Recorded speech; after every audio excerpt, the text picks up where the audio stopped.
प्यारे बच्चों, parts of speech एक ऐसा टॉपिक है इंग्लिश में जिसके बिना अंग्रेजी अधूरी है। तो पार्ट्स ऑफ स्पीच के बिना अंग्रेजी अधूरी है। बिना पार्ट्स ऑफ स्पीच के आप अंग्रेजी के एक लाइन नहीं बोल सकते हैं। तो पार्ट्स ऑफ स्पीच आपको जानना ज़रूरी है। और पार्ट्स ऑफ स्पीच का यूज कहाँ कहाँ होता है, आप हर जगह पार्ट्स ऑफ स्पीच का यूज करते हैं, लेकिन आपको ज्ञात नहीं रहता है, जानकारी नहीं होती कि पार्ट्स ऑफ स्पीच होता क्या है। जनरली आपको याद दिला दिया जाता है कि भाई parts of speech noun, pronoun, adjective, adverb, verb, preposition, conjunction, interjection, ये 8 types of parts of speech होते हैं, 8 प्रकार के होते हैं। लेकिन सबसे पहले आपको पार्ट्स ऑफ स्पीच जानना अत्यंत ही आवश्यक है। तो चलिए इस वीडियो में मैं आपको बताऊंगा पार्ट्स ऑफ स्पीच डिटेल से, और ब्रीफ नॉलेज दूंगा मैं इन पार्ट्स ऑफ स्पीच के जो 8 प्रकार के होते हैं, उनके बारे में मैं आपको विशेष जानकारी फिर बताऊंगा विस्तार से। लेकिन ब्रीफ जानकारी मैं आपको यहाँ पे बताऊंगा इन सभी पार्ट्स ऑफ स्पीच के बारे में। तो चलिए हम लोग देखते हैं पार्ट्स ऑफ स्पीच होता क्या है। इसके पहले बता दूं, आप हमारे चैनल पर नए हैं, पहली बार आए हैं तो चैनल को सब्सक्राइब कर लीजिए, बेल आइकन दबाइए, अपने दोस्तों को शेयर करिए। देखिए, सबसे पहले आप जान लें कि पार्ट्स ऑफ स्पीच होता क्या है।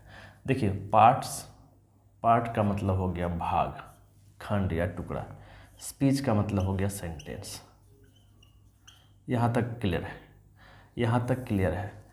तो इसका मतलब क्या हो गया? पार्ट्स का मतलब हो गया भाग, स्पीच का मतलब हो गया सेंटेंस, या आप बोलेंगे वाक्य, यानी वाक्य का भाग, या पार्ट्स ऑफ सेंटेंस बोलेंगे। पार्ट्स ऑफ स्पीच को आप पार्ट्स ऑफ सेंटेंस बोलो,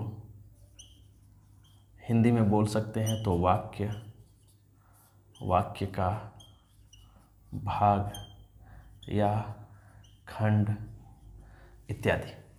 देखो, पार्ट्स ऑफ स्पीच जानने के लिए सबसे पहले आपको इसी स्ट्रक्चर को जानना जरूरी है कि पार्ट्स ऑफ स्पीच, स्पीच का मतलब होता है सेंटेंस। जो आप बोलते हैं, जो आप लिखते हैं, वही आप स्पीच है। कोई सेंटेंस आप लिखते हैं, कोई वाक्य आप लिखते हैं, तो वही स्पीच है।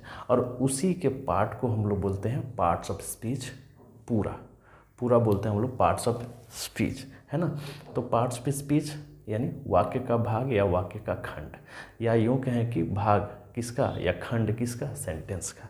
तो यहाँ तक आपको जानकारी होगी कि पार्ट्स ऑफ स्पीच जो होते हैं वो वाक्य का खंड या वाक्य का भाग होता है।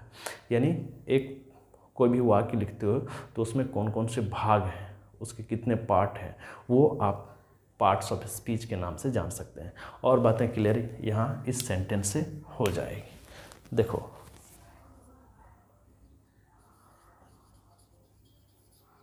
Rahul is a very good boy.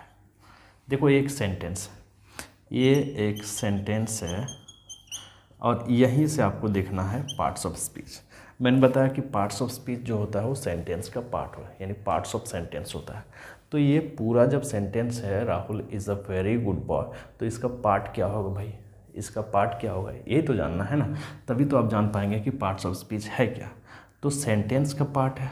अब देखो कितने वर्ड आए, Rahul is a good boy, है ना यहाँ पे। अब देखो कितने भाग हो गए, 1 2 3 4 5 6। इस सेंटेंस में जितने वर्ड हैं उतने भाग आप कह सकते हैं। जैसे राहुल अलग है, इज अलग है, अ अलग है, वेरी अलग है, गुड अलग है, बॉय अलग है। तो ये पार्ट्स ऑफ सेंटेंस हो गया, यानी Rahul is a good boy. ठीक है, ये पार्ट्स ऑफ सेंटेंस हो गया। इस सेंटेंस का भाग हो गया कौन कौन से। यदि अलग अलग हम करेंगे तो ये सब मिलेगा, राहुल अलग, इज अलग, अ अलग, वेरी अलग, गुड अलग, बॉय अलग। तो इसी को हम लोग पार्ट्स ऑफ स्पीच कहते हैं। मैंने आपको ऊपर बताया कि जो सेंटेंस होता है उसी सेंटेंस को ही हम लोग क्या बोलते हैं, स्पीच। सेंटेंस को ही हम लोग क्या बोलते हैं, स्पीच। तो Rahul is a good boy, यह एक सेंटेंस है, इसके साथ साथ ये क्या है, स्पीच। और स्पीच क्या, पार्ट्स ऑफ स्पीच, यानी इस पूरा स्पीच का जो पार्ट है वही पार्ट्स ऑफ स्पीच है। जैसे राहुल अलग, इज अलग, अ अलग, वेरी अलग, गुड अलग, बॉय अलग। तो सभी पार्ट अलग अलग कर दीजिएगा तो पार्ट्स ऑफ स्पीच वही कहलाता है। अब देखो, कोई भी सेंटेंस में किसी एक टर्म का वर्ड नहीं रहता है, मतलब कोई नाउन है तो सब नाउन ही नहीं रहेगा, अलग अलग चीज़ें होती हैं। तो वाक्य में जो पार्ट या वर्ड काम करता है, अरेंज करता है सेंटेंस को, वही kinds of parts of speech हो गया। ऐसे जैसे कितने तरह के होते हैं, यहाँ पे आप देख लो 8 काइंड्स ऑफ हैं, 8 काइंड्स हैं, जैसे noun, pronoun, adjective, adverb, verb, preposition, conjunction and interjection. ये kinds of parts of speech है, यानी पार्ट्स ऑफ स्पीच के भाग हैं। तो ये सब क्या करते हैं, ये सब मिल करके एक सेंटेंस का निर्माण करते हैं। जैसे राहुल अलग है तो ये क्या है, नाउन है। इज़ अलग है, ये क्या है, तो वर्ब है। ए क्या है, तो इस तरह से जो है ना, ये सेंटेंस का निर्माण करते हैं। ये अपना रोल या अपना अहम योगदान प्ले करता है किसी सेंटेंस में, सेंटेंस को कंप्लीट करने में। तो ये पार्ट्स ऑफ स्पीच हो गया, यानी एक पूरा सेंटेंस का अलग अलग भाग करेंगे तो उसका पार्ट हो गया, और उसे पूरा बोलेंगे तो पार्ट्स ऑफ स्पीच। तो पार्ट्स ऑफ स्पीच में देखिए, ये सारे जितने भी हैं, noun, pronoun, adjective, verb, adverb, preposition, conjunction, interjection, किसी भी सेंटेंस में ये रह सकता है, किसी भी सेंटेंस में ये रह सकता है पार्ट्स ऑफ स्पीच, और सब मिल करके किसी सेंटेंस को कंप्लीट करता है। उम्मीद करता हूँ कि यहाँ तक आप पार्ट्स ऑफ स्पीच जो है आसानी से समझ गए होंगे। अब हम लोग ब्रीफ नॉलेज लेते हैं इन सब का, noun, pronoun, adjective, verb, adverb, preposition, conjunction and interjection का।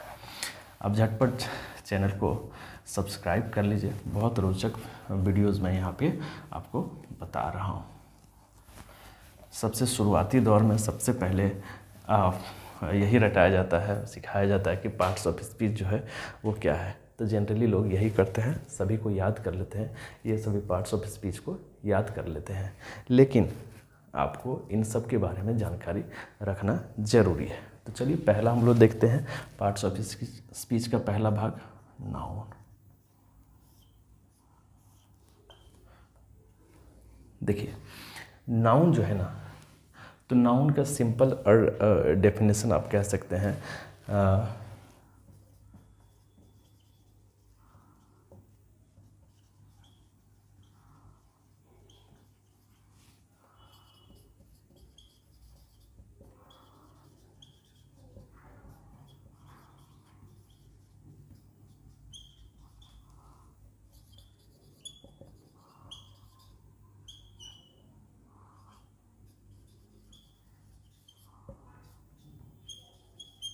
सिंपल है।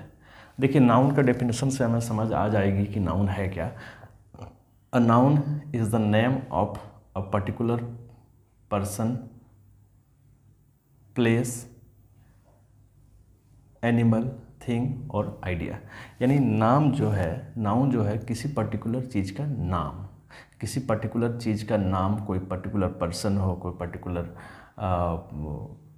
प्लेस हो, कोई पर्टिकुलर एनिमल हो, या फिर कोई थिंग हो, कोई आइडिया है, या यूँ कह सकते हैं a noun is the name of anything.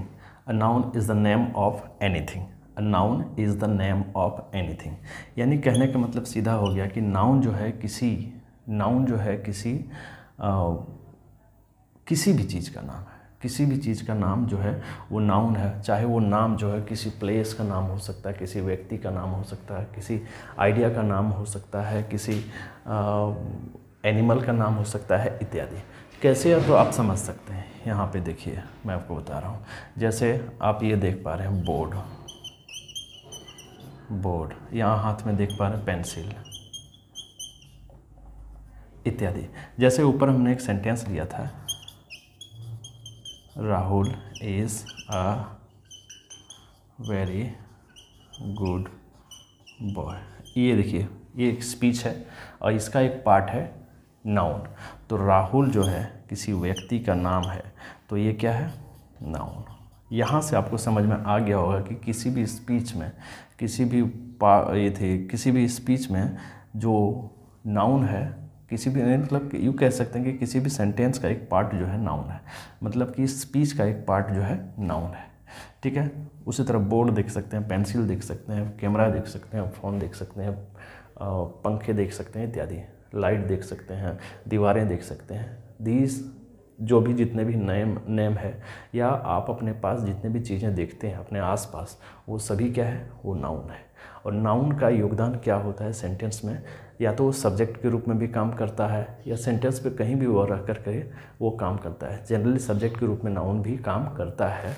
तो सेंटेंस को कंपोज करने के लिए नाउन की आवश्यकता होती है, इसीलिए पार्ट्स ऑफ स्पीच में एक पार्ट है क्या, नाउन।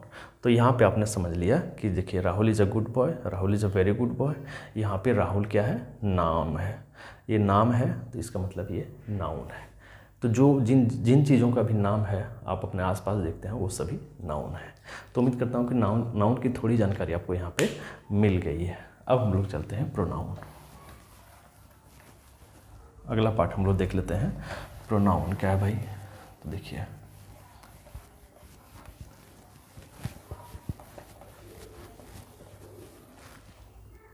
वन सेकेंड, देखो प्रोनाउन सिंपल है प्रोनाउन को समझना। प्रोनाउन क्या है, एक वर्ड है दैट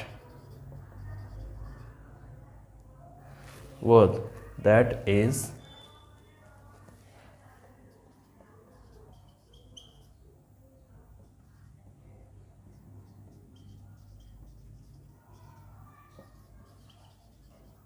यानी प्रोनाउन जो है एक वर्ड है जिसका प्रयोग किया जाता है कहाँ पे, in place of a noun या इंस्टीड ऑफ ए नाउन, यानी किसी नाउन के स्थान पे जिस शब्द का प्रयोग करते हैं वो प्रोनाउन है। जैसे एक सेंटेंस में देता हूँ, वही सेंटेंस लिख देता हूँ, Rahul is a very good boy. ठीक है, एक सेंटेंस ये हो गया। यहाँ पे आपको पता है कि राहुल क्या है, ये नाउन है। ठीक है, अब इसी राहुल के ही बारे में आगे लिखते हैं, he plays cricket, he goes to market. देखो मैंने एक जो सेंटेंस लिखा था, Rahul is a very good boy, यहाँ पे राहुल क्या है, नाउन है। और प्रोनाउन का आप डेफिनेशन समझ रहे हैं कि प्रोनाउन एक ऐसा वर्ड है जो नाउन के स्थान पे यूज होता है। अब देखिए राहुल एक बहुत अच्छा लड़का है, ही प्लेज क्रिकेट, वह क्रिकेट खेलता है, ही गोज़ टू मार्केट, वह मार्केट जाता है। अब देखो अंग्रेजी में किसी भी वर्ड को रिपीट के लिए सही नहीं माना जाता। यदि वर्ड का रिपीटेशन आप करते हैं तो ग्रामर के दृष्टिकोण से वो गलत हो जाता है। इसीलिए प्रोनाउन का जो है वो पार्ट्स ऑफ स्पीच का एक पार्ट है प्रोनाउन, जिसका यूज आप कर सकते हैं, तभी आपके सेंटेंसेस सही होंगे। और उसमें वर्ड का रिपीटेशन नहीं होगा, यानी नाउन का रिपीटेशन यहाँ पे नहीं होगा। जैसे राहुल ये नाउन है, अब इसी के लिए आ गया ही, जैसे यानी एक नाउन के लिए आ गया एक वर्ड, कौन वर्ड आया, तो ही। इसके लिए एक और वर्ड यहाँ पे आ गया ही। तो दो जगह आप देख रहे हैं ही आया है, वो किसके लिए आया है, ये दोनों आया है राहुल के लिए। अब राहुल क्या है, राहुल जो है वो नाउन है, और ही क्या है, नाउन के स्थान पे आना वाला शब्द। तो नाउन के स्थान पे जो शब्द आएगा उसको क्या बोलेंगे, प्रोनाउन। सिंपल है समझना कि नाउन के स्थान पे जिस शब्द का प्रयोग होता है उसे प्रोनाउन कहते हैं। जब राहुल जो है वो नाउन है, उसके स्थान पे ही आया, फिर यहाँ पे आया ही। कोई लड़की का नाम आता है जैसे रेखा, तो रेखा के लिए आप शब्द यूज करते हैं कौन सा, सी। बार बार अब रेखा यूज करिएगा। जैसे Rekha is a very good girl, Rekha reads in class 5, Rekha goes to market. ये सेंटेंस का जो आप चैनल बना रहे हैं ये गलत हो जाएगा। आप ऐसे यूज कर सकते हैं, पहले रेखा फिर उसके स्थान पे जो शब्द आएगा उसको यूज करेंगे। जैसा Rekha is a very good girl, she goes to market, she plays tennis, she reads in class 5। तो इस तरह से आप इसे समझ सकते हैं। तो उम्मीद करता हूँ कि प्रोनाउन को आप आसानी से समझ गए होंगे। नेक्स्ट पार्ट हम लोग ले लेते हैं एडजेक्टिव। देख पा रहे हैं एडजेक्टिव है,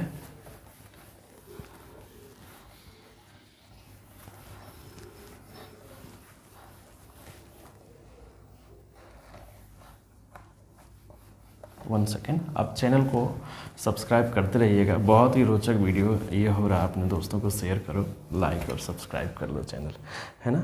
चलिए अब देखिए एडजेक्टिव।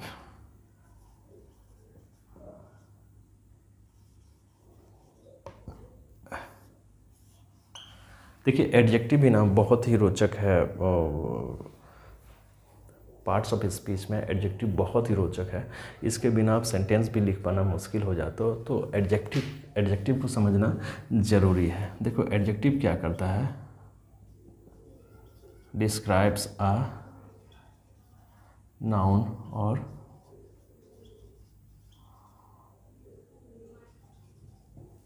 देखो एडजेक्टिव क्या करता है, ये डिस्क्राइब करता है किसको, नाउन या प्रोनाउन को। ये जो है डिस्क्राइब करता है, कौन, एडजेक्टिव जो है नाउन या प्रोनाउन को डिस्क्राइब करता है, यानी नाउन प्रोनाउन को क्वालिफाई करता है, उसी की बात को बताता है, समझाता है, उसके ऊपर इफेक्ट डालता है।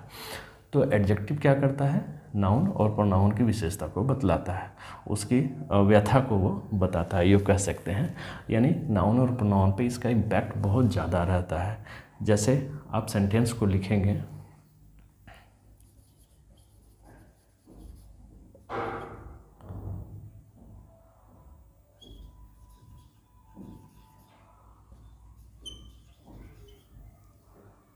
Rahul is a tall boy, Rahul is a tall boy. उसके बाद राखी इज़ शॉर्ट। आप देख सकते हैं, लिख सकते हैं इस तरह से, he is strong, she is beautiful. देखो यहाँ पे 4 सेंटेंसेस हमने लिखा है। मैंने कहा कि एडजेक्टिव जो है वो डिस्क्राइब करता है किसको, नाउन और प्रोनाउन की विशेषता को ये बतलाता है। तो राहुल क्या है, नाउन है, और इसकी विशेषता क्या बतला रहा है कि राहुल कैसा है, टॉल है। यहाँ पे राखी क्या है, नाउन है ना। तो राखी की विशेषता क्या है कि वो शॉर्ट है ना। तो इन दोनों सेंटेंस में आप देख पा रहे हैं कि जो एडजेक्टिव है वो क्या कर रहा है, वो नाउन की विशेषता बतला रहा है, ठीक है। जैसे टॉल जो है वो किससे रिलेट करता है, राहुल से, कि राहुल लंबा है, राखी की छोटी है।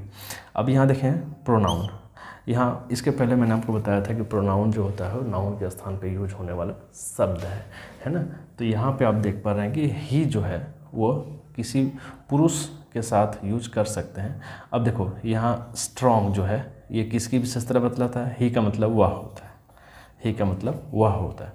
तो ही इज स्ट्रॉन्ग मतलब वह मजबूत है। तो यहाँ पे स्ट्रॉन्ग किसकी विशेषता बतलाता है, ही की।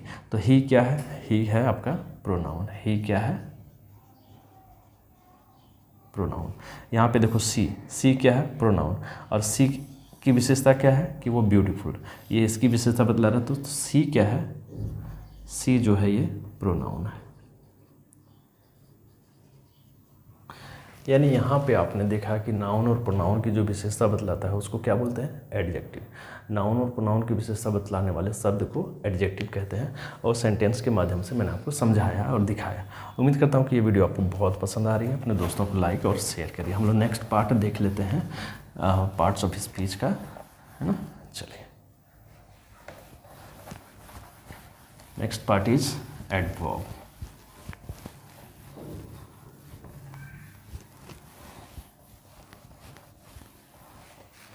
देखो एडवर्ब भी ना पार्ट्स ऑफ स्पीच में एक बहुत ज़्यादा इंपॉर्टेंट रोल प्ले करता है। एडवर्ब को हम लोग जानेंगे। एडवर्ब क्या करता है, ये वर्ब को क्वालिफाई करता है, वर्ब को ये क्वालिफाई करता है। देखो सॉरी,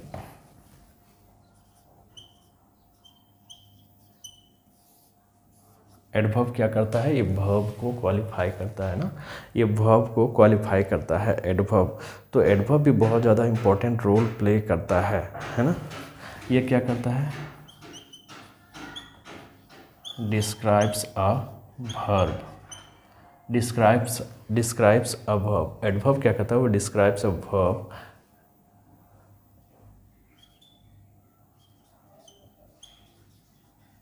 ये एडजेक्टिव को भी और वर्ब को भी ये डिस्क्राइब करता है ना। जैसे किसी वर्ब को डिस्क्राइब करने के लिए मान लो ऐसे हम लिखते हैं,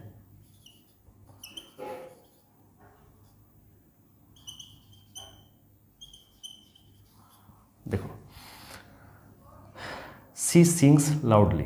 अब देखो सिंग्स का मतलब हो गया गाती है, यहाँ पे सी सिंग्स मतलब वो गाती है, लेकिन सिंग्स लाउडली मतलब वो गाती है लेकिन किससे, बड़ी ज़ोर से हल्ला करके वो गाती है। यानी लाउडली जो है किसको क्वालिफाई कर रहा, तो सिंग्स को।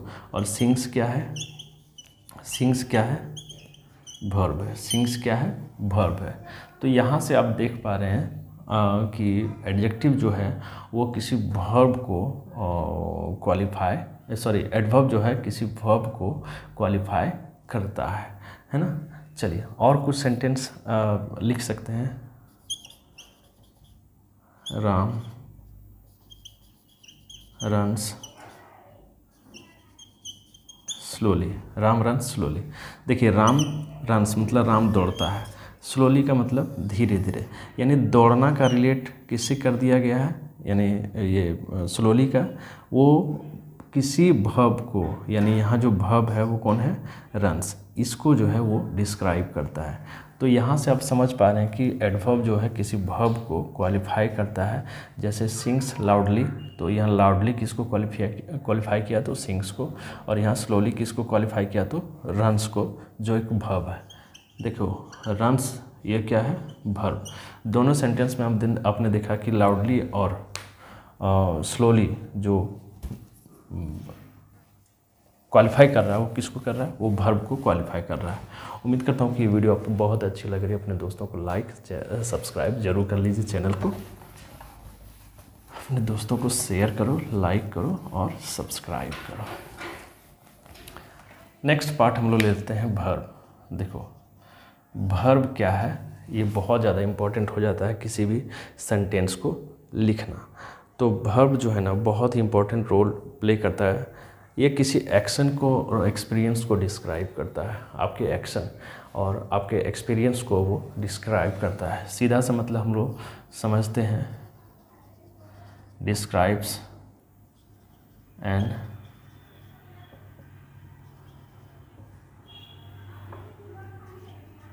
स्टेट भी देख सकते हैं। डिस्क्राइब एन एक्शन और स्टेट। देखो किसी भी एक्शन को डिस्क्राइब जो वर्ड करता है उसे वर्ब कहते हैं। जैसे राम रन्स, तो राम दौड़ता है, इसमें एक्शन क्या हो रहा, दौड़ना। सीता सिंग्स, सीता गाती है, तो गाने जो एक्शन हो रहा है वो क्या हो रहा है, गाना गाने का। तो जो भी एक्शन हो रहा है वो क्या है, वर्ब है, वर्ब है। देखो आई एम टीचिंग यू, यहाँ पे इसका मतलब हो गया कि मैं तुम्हें पढ़ा रहा हूँ। तो यहाँ पे एक्शन क्या कर रहा हूँ, पढ़ाने का एक्शन कर रहा हूँ। आप देख पा रहे हैं कि मैं पढ़ाने का एक्शन कर रहा हूँ, तो जो एक्शन है वही क्या है, वर्ब है। तो यहाँ पे टीचिंग क्या है, टीचिंग हो जाएगा वर्ब। अब स्टेट क्या है, जैसे राम इज़ पुअर, ये स्टेट है, उसकी स्थिति है, स्थिति बताने के लिए है ना। सीता इज़ टॉल, तो ये यहाँ पे देखो इज और इज लगा है, यहाँ पे जो है ना ये स्टेट बताने के लिए होते हैं, उसकी स्थिति बताने के लिए कि क्या है वो, है ना। और ये एक्शन को भी बताता है और स्थिति को भी बताता है, स्टेट को भी बताता है, यानी एक्शन और स्टेट दोनों को जो बताता है उसे वर्ब कहते हैं। तो चलिए आगे हम लोग बढ़ते हैं। कुछ और बाकी रह गए हैं, प्रीपोजिशन रह गए हैं, कंजक्शन एंड इंटरजेक्शन, हम लोग झटपट उसको देख लेते हैं। चलिए, चैनल पे बहुत वीडियोस पड़े हैं, आपके अंग्रेजी कैसे मजबूत हो, आप अंग्रेजी को कैसे अच्छे ढंग से लिख पढ़ और समझ सकते हैं, ये काफ़ी ज़्यादा इम्पोर्टेंट हो जाता है। तो चलिए चैनल को आप देखिए। नेक्स्ट है प्रीपोजिशन। प्रीपोजिशन, प्रीपोजिशन एक ऐसा टर्म है, एक ऐसा पार्ट्स ऑफ स्पीच है जो काफ़ी ज़्यादा इम्पोर्टेंट रोल प्ले करता है आपके सेंटेंस को लिखने में, है ना। ये डिस्क्राइब करता है, क्या करता है, किसी टाइम को, किसी प्लेस को और किसी डायरेक्शन को, है ना। 1 सेकेंड।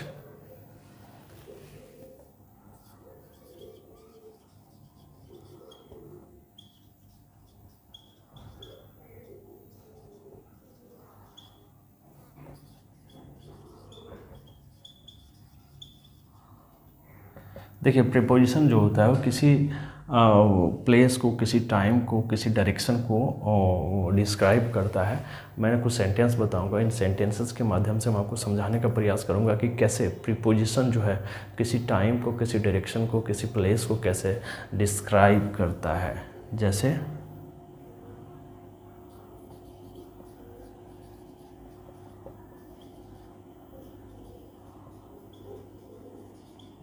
देखो,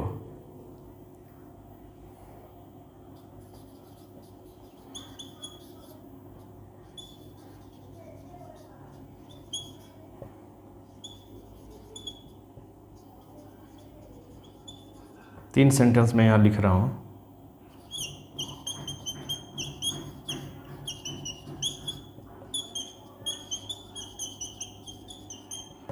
देखो पहला है the pen is on the table. देखो प्लेस को यहाँ बताता है, यहाँ देखिए the frog jump into the well. अब देखो यहाँ पे डायरेक्शन बता रहा है। अब देखो I am going to Ranchi, देखो यहाँ डायरेक्शन बता रहा।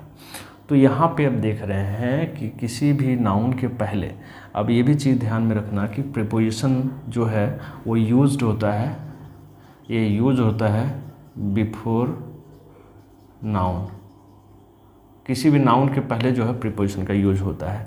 देखिए यहाँ द टेबल है, इसके पहले, है ना। तो यहाँ पे आप देख पा रहे हैं कि ऑन जो है किसी प्लेस को दिखाता है, इनटू जो है आप डायरेक्शन को बता रहे हैं। यहाँ पे देखो टू जो डायरेक्शन को बता रहे हैं। तो यहाँ पे आप देख पा रहे हैं कि प्रीपोजिशन जो होता है किसी प्लेस, टाइम और डायरेक्शन को बताता है। मैं आपको और विस्तार से समझाऊंगा, लेकिन पार्ट्स ऑफ स्पीच के अंतर्गत आपको इन सारी चीज़ों को जानना सीखना अत्यंत ही आवश्यक है, ज़रूरी है।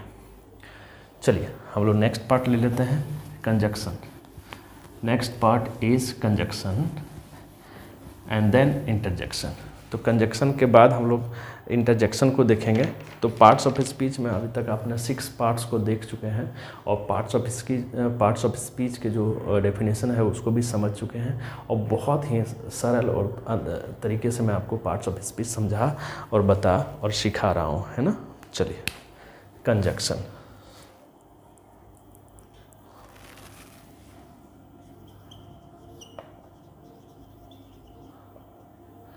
कंजक्शन क्या करता है, ये कनेक्ट करता है।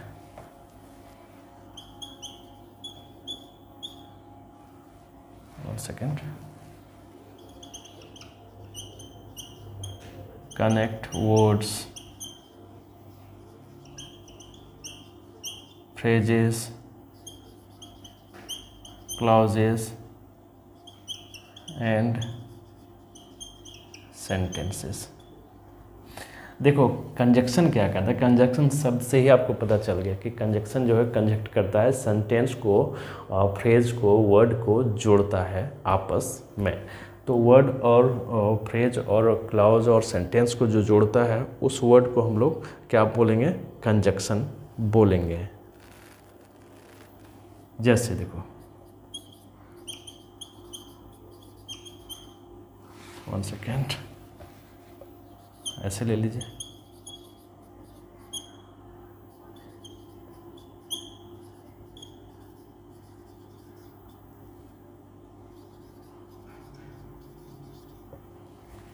एक सेंटेंस हमने लिया है, देखो आई वॉच द टीवी। देखो एक सेंटेंस है, मैं टीवी देखता हूँ, एंड आई ईट एप्पल, और क्या खाता हूँ, एप्पल्स। अब देखो एक तरह से देखा जाए तो 2 सेंटेंस हैं। कौन कौन, देखो पहला है आई वॉच द टीवी और दूसरा है आई ईट एप्पल्स।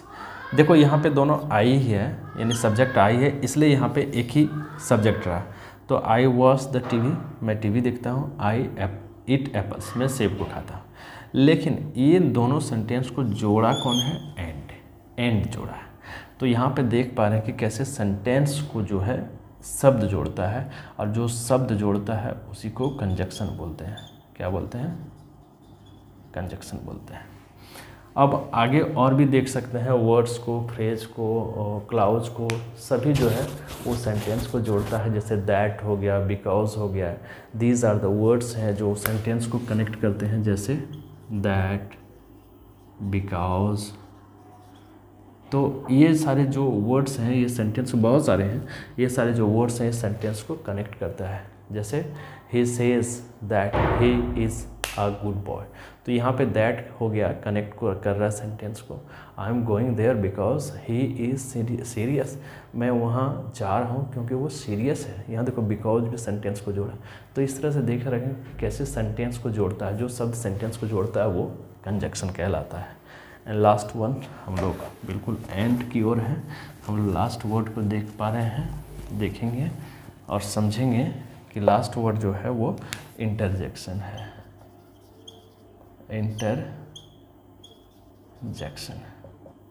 देखिए इंटरजेक्शन बहुत ही आसान है समझना। इंटरजेक्शन को समझना बहुत ही आसान है। इंटरजेक्शन जो है एक एक्सप्रेशन है, स्ट्रॉन्ग इमोशन।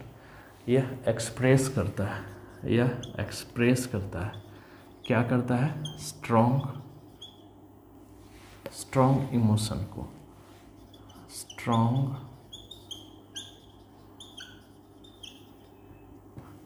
देखो इंटरजेक्शन क्या करता है? स्ट्रॉन्ग इमोशन को एक्सप्रेस करता है। And followed by an exclamation mark. देखो इंटरजेक्शन क्या करता है? स्ट्रॉन्ग इमोशन को बताता है, समझाता है, और ये हमेशा अपने साथ एक्सक्लामेशन मार्क को लेकर के आता है। एक्सक्लामेशन मार्क इस तरह से होता है, इसको आप एक्सक्लामेशन मार्क कर सकते हैं, कहते हैं। हमने इसको बताया है, आप देखिएगा बहुत अच्छा तरीके से, बहुत अच्छे तरीके से मैंने आपको समझाने का प्रयास किया है। जैसे आप वाव लिखते हैं या बोलते हैं, तो इसके बाद आप एक्सक्लामेशन मार्क का प्रयोग करते हैं इस तरह से। ओह लिखते हैं, इसके बाद इस तरह से करते हैं, एक्सक्लेमेशन मार्क का प्रयोग करते हैं। अब एक सेंटेंस ले लेते हैं, सेंटेंस के माध्यम से हम लोग देखते हैं कि कैसे सेंटेंस में यूज होता है। Wow, this picture is amazing. Wow, this picture is amazing. अब देखो सबसे पहले यहाँ पे आपका स्ट्रॉन्ग पिक्चर को देख करके आपका स्ट्रॉन्ग इमोशन आया, वाओ। ये शब्द जो है ऑटोमेटिक अपने आप निकलते हैं, इसको सोचने और समझने की ज़रूरत नहीं होती कि आप सोच समझ करके बोलें। ये शब्द ऑटोमेटिक आपके दिल से, दिमाग से निकलता है, अचानक निकलता है। ये आपके स्ट्रॉन्ग इमोशन है। किसी चीज़ को देख करके, समझ करके, सीख करके जो शब्द निकलते हैं वो आपके स्ट्रॉन्ग इमोशन है ना। तो यहाँ पे देख पा रहे हैं, किसी पिक्चर को देख करके बोलते हैं वाह दिस पिक्चर इज़ अमेजिंग। तो सेंटेंस में देखिए कैसे इंटरजेक्शन का प्रयोग हुआ है। तो इंटरजेक्शन जो है सिंपल है, ये अपने साथ जो है एक्सक्लेमेशन मार्क हमेशा लेता है, और ऐसे वर्ड होते हैं जो आपके स्ट्रॉन्ग इमोशन को बताता है। उम्मीद करता हूँ कि ये वीडियो आपको बहुत अच्छी लगी। आप चैनल को लाइक करिए, सब्सक्राइब कर लीजिए, वीडियो को लाइक करिए, दोस्तों को शेयर करिए। तब तक के लिए जय हिंद। नए वीडियो का वेट करें।